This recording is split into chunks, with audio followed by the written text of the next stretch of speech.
Again, some few housekeeping notes before we begin. The session is being recorded, so if you're not comfortable with that, feel free to leave the session now. We kindly ask you also to keep your microphone muted throughout the session and switch off your camera. That helps us preserve bandwidth and ensure a smooth experience for everyone. If you have questions, please don't raise your hand, but drop them into the chat. We'll gather them and go through everything at the end of the presentation. So today's session navigates a topic that's becoming impossible to ignore. It's the rising threat of spoofing and jamming at sea.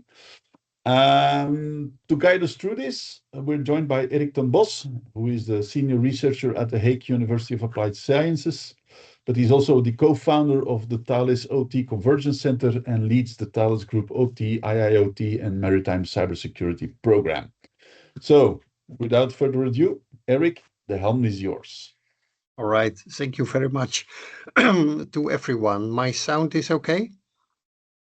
Yes. Cool. Let me try if I can manage to share my screen. I hope everything is visible. And I hope my presentation is visible now. Is that correct? Yes, everything is visible, Eric. All right. Dear audience, thank you very much for this opportunity. And Yves and the team, thank you very much.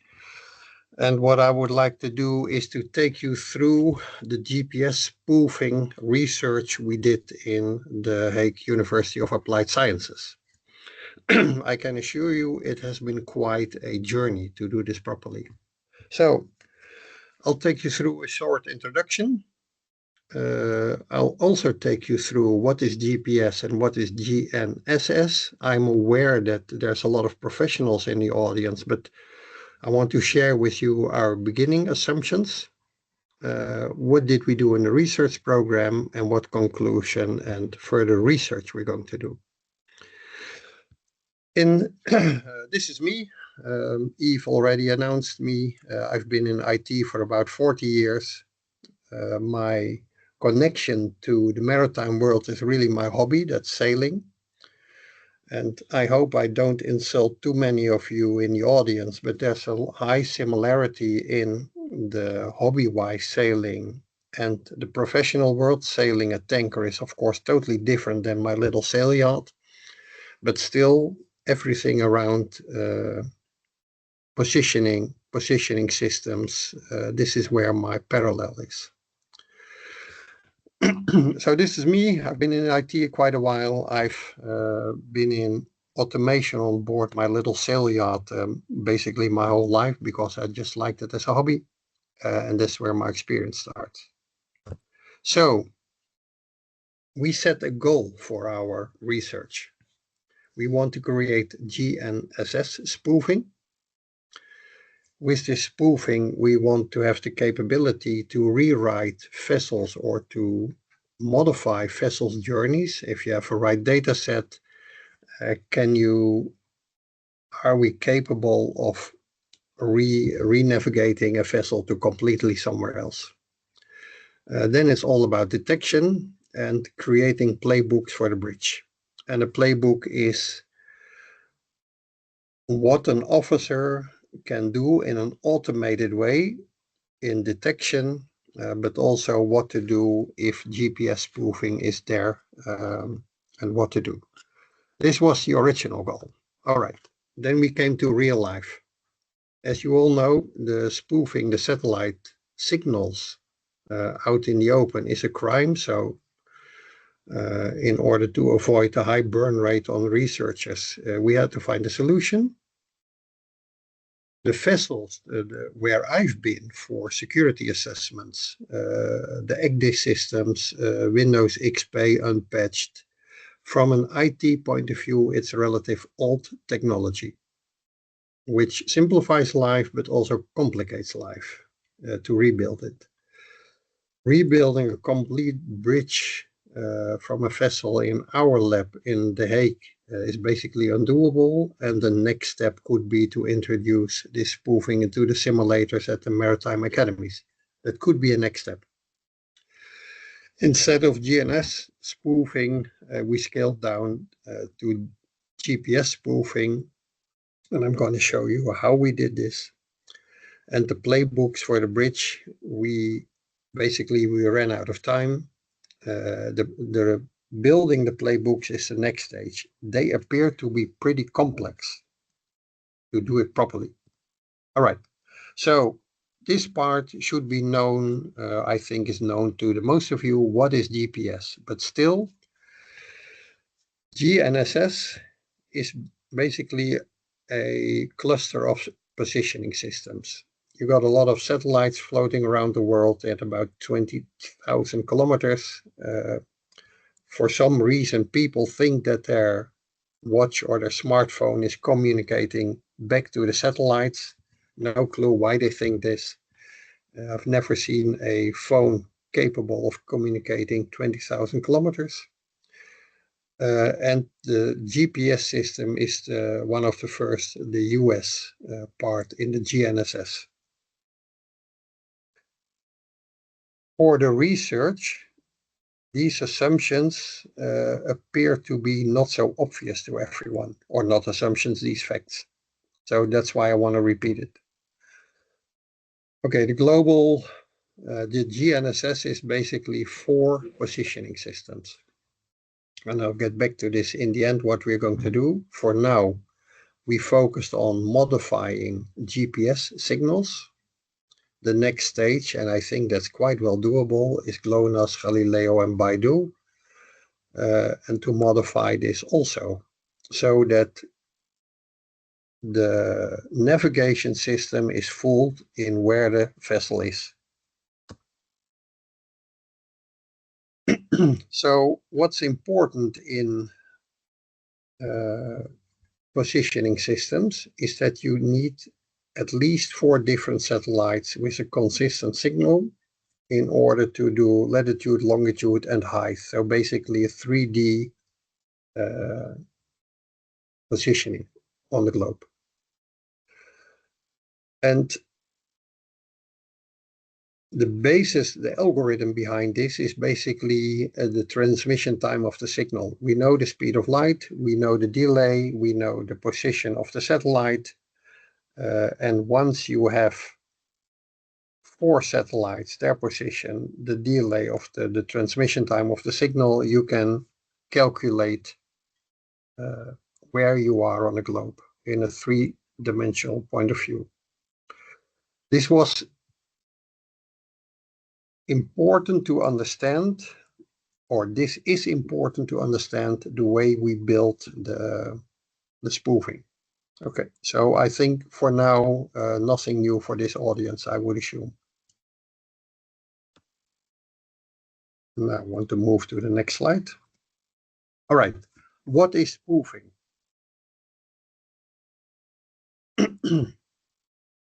Spoofing, as it is done today by our Russian friends or other countries, also by Americans, by the way, is really influencing the satellite the signal that comes from the satellite. It can be done in 2 ways. You either mimic a complete new satellite and a new satellite number. You transmit the same kind of signal, fooling the receivers, or you modify or deceive the GPS receiver by broadcasting counterfeit signals from the same satellite numbers. And please keep in mind, spoofing is not the same as jamming. Jamming is making reception more or less impossible, and spoofing is modify the data that's out there. We found in real life that spoofing and jamming are mixed up one way or another. Okay. So, like I said, the spoofing part, we had to find a way not to get caught by the police. So we didn't build or bought a transmitter that transmit modified radio signals, but still we need to introduce fake signals. So the normal way was not done by us.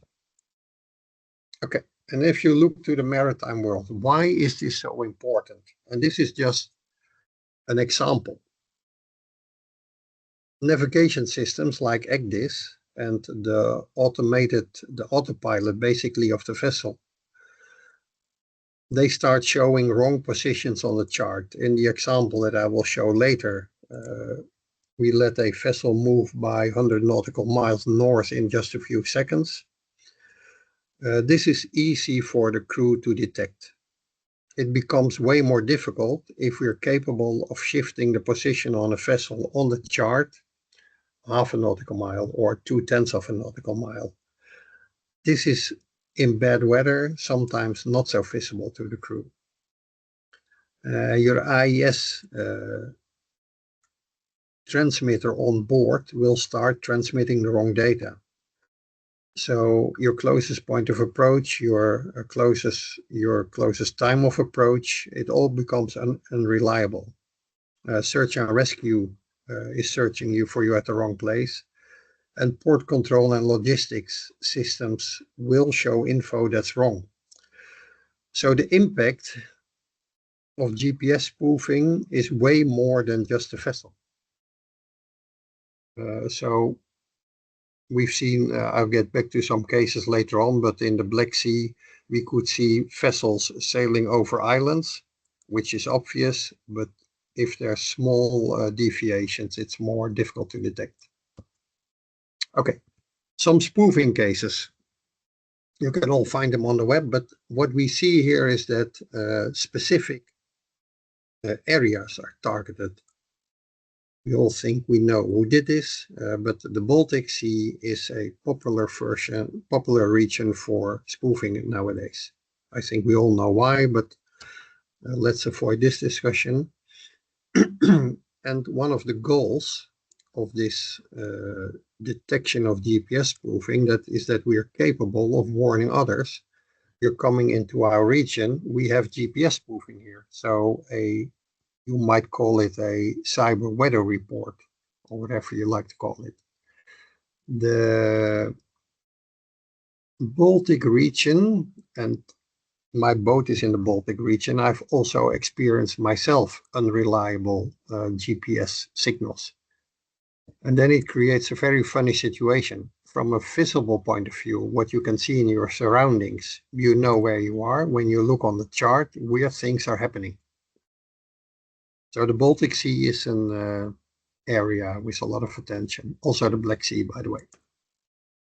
Okay, and then let's get to the basics. What we did and how we did it, our research program. So, as I told in the beginning, we're not going to buy and use radio transmitters. We're going to create spoofing malware. We want to showcase that we can move vessels around the chart wherever we like them to go. The creation of spoofed data sets that appear to be a challenge, to be honest. Detection rules. Detection rules all come together with assumptions that you make. I'm going to show you the assumptions that we did. The realization of the detection was more difficult than it appeared in my mind. And then the playbooks. What do you do if GPS spoofing is there or imminent? And can you predict GPS spoofing, like I said in the previous slide? If we could create some kind of report similar to weather reports, and then we don't say there's a storm imminent or a low pressure area coming in, but apparently there's GPS spoofing moving around in an area. Okay, how did we do this? If you drill down what's on board, and in this example, you see or in the upper drawing, you see how it's done on sail yachts. But in essence, how it's done on vessels at sea, it's really not different. The heart of transmission of the GPS receiver or the GNSS receivers is the NMEA protocol. Either the 183 or the 2000, the non-encrypted versions. This protocol, it all originates from RS 423 or RS relative slow serial protocols. The protocol itself, it's very basic. It's just ASCII. You see an example in the lower right corner. You can, if you would sniff it from the network, you could easily read it. So the network on board, that's what we found, it's also an attack vector. So if you do the attack on a vessel or only one vessel with our GPS spoofing, then only this vessel experiences GPS spoofing and all the other vessels around not. So malware, now we created malware that could be used as a GPS spoofing source. Can be used. Okay. What we did, first step was building it. And we succeeded in this, at least the researcher that did to this. And then what are you going to do? Where do you get your data sets? How do you create a data set that you can manipulate? We drilled it down to 3 basic things in navigation. First of all, course over ground. What you can see in the lower right-hand corner, and it's in Dutch, but the KOG, course over ground, is something you can easily manipulate in the ASCII sentences from the NMEA protocol. The same goes for speed over ground. You can easily manipulate the SOG from a vessel in the NMEA protocol, or the HDOP, the horizontal illusion of position. You can easily manipulate that also. You could also start manipulating the actual position of the vessel, but that's really the next step. And then what are we going to look at? Sudden changes, changes that look like drift, speed up changes, that is a change in speed over ground. If you increase the speed of a vessel by 0.2 or decimal 0.2 nautical miles, that could easily be the case. But if you increase the speed by 5 nautical miles or 5 knots in a minute, that's sometimes a bit harder, although there are vessels that could be capable of this. And these assumptions are important to remember for the whole case, please. Okay, so in order to do GPS spoofing, you really need a GPS receiver, of course. The one in the middle here, we placed it in demo modes, so it would start transmitting NMEA sentences, and the little vessel on the navigation system would follow the demo mode of this GPS receiver. You need to translate the serial traffic into Ethernet, and then you need to upload it to a system that processes it for the navigation part, but also is capable of detection. First step was building this. This is our bridge of a vessel, so it's rather simple. And then the next step, how does our GPS work? Sorry, no, not our GPS. How does our spoofing works? It is the following way. All the vessels have some kind of network on board, and I've simplified the network a little bit. And they have all kinds of crucial, critical, or non-critical systems on board. On this network, we injected fake NMEA traffic, but you need to fool the protocol that the receiver, that is the navigational system, trusts the fact or believes that it is originated from the GPS receiver I've shown. So it's not really a man-in-the-middle attack. It is injecting new traffic on the network with the same credentials or the same source address as the GPS receiver. And then the solution is really simple.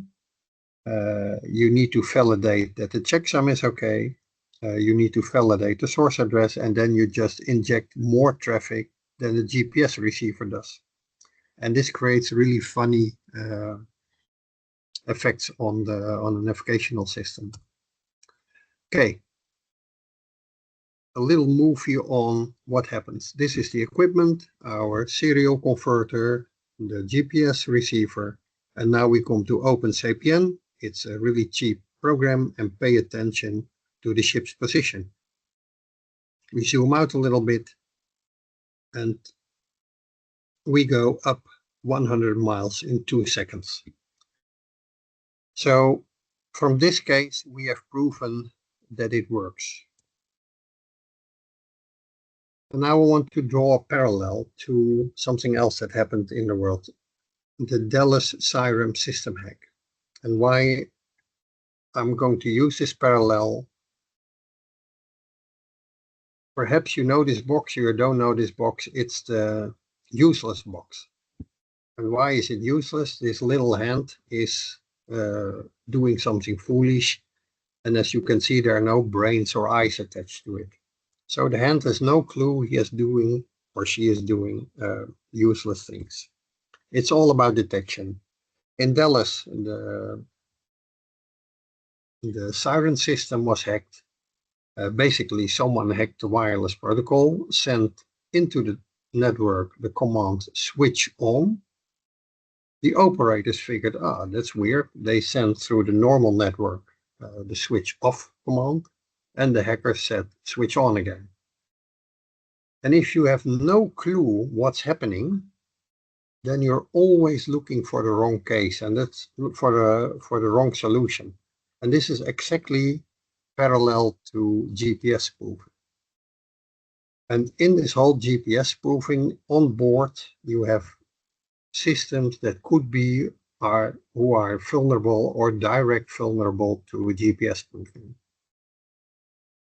And this detection dashboard on board the vessel, you basically have 3 statuses of system from a cyber point of view. So not from an operational point of view, but a cyber point of view. It's operational, you have a warning, or there's really something wrong. And GPS data is used in a lot of systems, but we focus on navigation in this case. As you can see, navigation is switched to red. It could be orange or yellow or green. This is the cyber dashboard we want to create. And you need playbooks, and I'll get back to the first draft playbooks that we have created. And now to detection. How do you detect this? Again, the ship's network, again, the fake NMEA traffic, and then you go to deep packet inspection. So we take the network traffic. In this case, we use Nozomi as the detection part. There you build detection rules that are capable of detecting the unwanted variations in course over ground, speed over ground, or HDOP. So this was the scope. In the NMEA protocol, now we focus on GPS, but all data from all GNSS, from all global positioning systems, like in GNSS, they all are transmitted in the NMEA protocol. If we have a vessel where this is encrypted, then we cannot detect anything, but the vessels where I've been, at least, it was all basically 183 or 2000. And that's non-encrypted. And now we come to the detection. Back to what I already explained. The assumptions are, if we take a time frame of 30 seconds, so that's 30 seconds. In these 30 seconds, we defined changes that are normal, and I get to a scoring model in a minute, that are suspicious or just plain wrong. And this is the basis for the dashboard. So please remember the window of 30 seconds, and as the whole research was done in Dutch, these screenshots are also in Dutch, but the right upper corner shows what we're looking at. It's either drift, speed up, HDOP variations, or Koch variations. And the horizontal dilution of position, the HDOP, this one, it's basically if you're in 1 or 2 range, it's a calculated value, by the way, then it's fine. And we defined 2 to 5 as suspicious or wrong higher than 5. These were the assumptions we worked with. So 30 seconds Windows frame on COG and SOG and the HDOP value. And we had a scoring model. Like I said already before, the window is 30 seconds. So if we have a change of COG or SOG in 30 seconds, that's unreliable. And this is where the tricky part starts. When is it unreliable? This is something for further research. But we defined a change of 5 knots in 30 seconds is at least unreliable or bad. The HDOP is relatively easy, that's already defined, but the course change of 30 degrees in 30 seconds, it could also be weird. My little yacht is capable of doing this for big commercial vessels. We're not sure. But in essence, these assumptions need to be verified, but we had to do some assumptions for detection. And then we get to playbooks. And these playbooks are really a first idea. On an ECDIS alert, you need to know if it's a warning or an alarm, and then you need to start handling the alarms or the warning. The ship's logbook is, of course, key to keep updated, but if you want to handle an alarm, you need to know very basic, are all systems spoofed? All concerned systems spoofed? And you need to give the crew on board either the green, the yellow, orange, or the red flag. If only GPS is spoofed, then you could switch ECDIS to one of the other positioning systems, or you need to start navigating the old school way by dead reckoning and update authorities. Anyone with any better ideas is welcome, but this is really the basics of the playbook. And how did we get to these basic ideas? We talked a lot to officers on board vessels, and basically they only wanted to know, is my GPS reliable? Is it suspicious or completely wrong? And if it's unreliable or completely wrong, what are the basics that I should start doing? And then the tricky part comes, you need to start talking a maritime language. And this is where the details need to be designed. Now we need to detail this further. Okay, so the conclusion of this whole research program is data set creation. There are many sources on the web.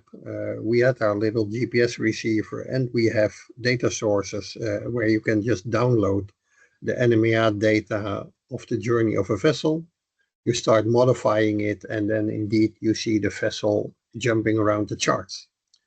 Replay of data sets is sometimes unreliable because it appears to be that public available data sets of NMEA traffic are not so reliable or precise. And we found that if you go start monitoring, every vessel is different from a network point of view.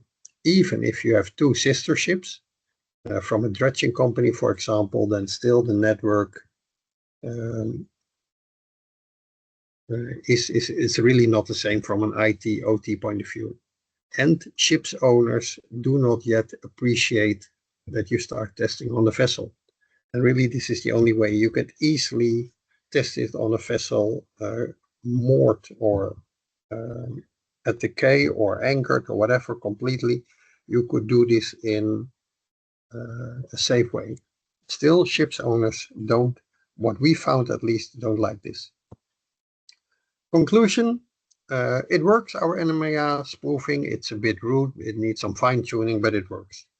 The detection and the assumption is designed, and the first detection rules are implemented, and there's some fine tuning, but it needs more.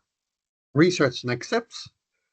We really would like to deploy this on a somewhat more professional environment. so that we can create and find reliable data sets.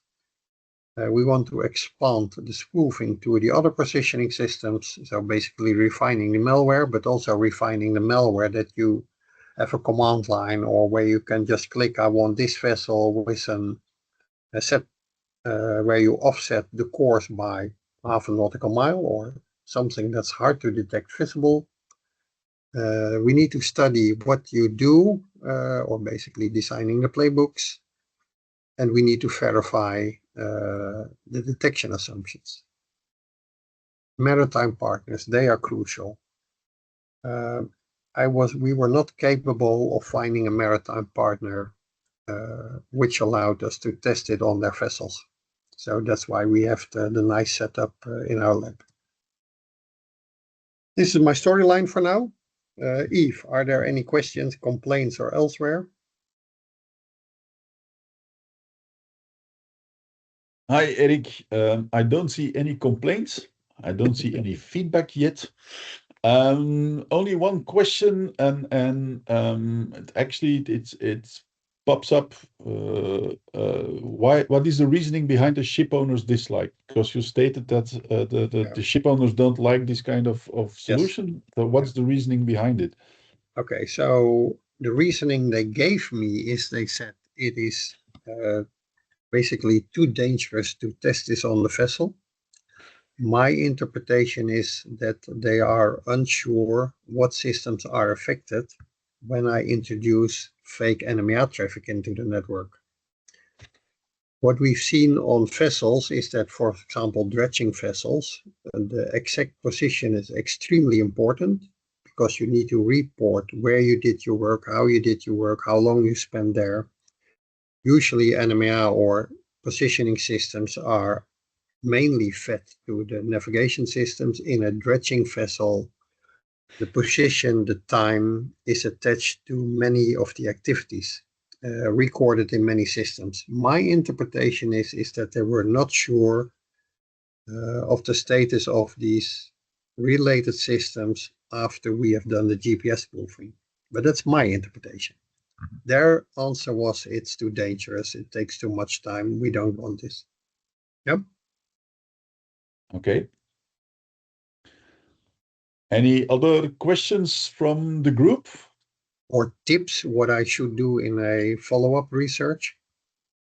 Or potential partners to collaborate in the research? Yep. I have a small question, please. Thank you very much for your presentation. A small question. We saw that spoofing GPS mislead the navigation system. We can say that GPS spoofing is spoofing and vice versa. Spoofing is GPS spoofing or not? I'm not totally sure on the question. We can consider that GPS spoofing is spoofing because GPS spoofing is disturbing the navigation system. Yeah. And vice versa. We can say also spoofing is GPS spoofing or not. Yeah, I'm not sure. The way we built it, it's not really spoofing how it's done in real life. Basically a transmitter of a radio signal. So we mimicked the spoofing by injecting fake NMR data on the physical network. Does that answer your question? Repeat again, please, because I didn't hear it. The spoofing, the way we built it, Yes. it's not really GPS spoofing as it is done in real life by radio transmitters, or by transmitting signals in the open air, similar to the satellite systems. It's done by injecting NMR traffic on the vessel's network. But we can say that for the IS also, for the emails, everything, we can see email spoofing that. Okay. It's a mimic of GPS spoofing. Yeah. I didn't find a better word. Okay, so thank you. There's one question if you can get the paper. That's no problem, but the paper is in Dutch. So, Thank you. and I cannot change that for you. So you need to use some kind of translator. If I will have the research paper for you, you can transmit it. So you need to read Dutch. And the Okay, reason is the school is Dutch. Okay, thank you very much. Yeah. Okay. Any other questions, remarks, feedback, complaints? Complaints, yeah.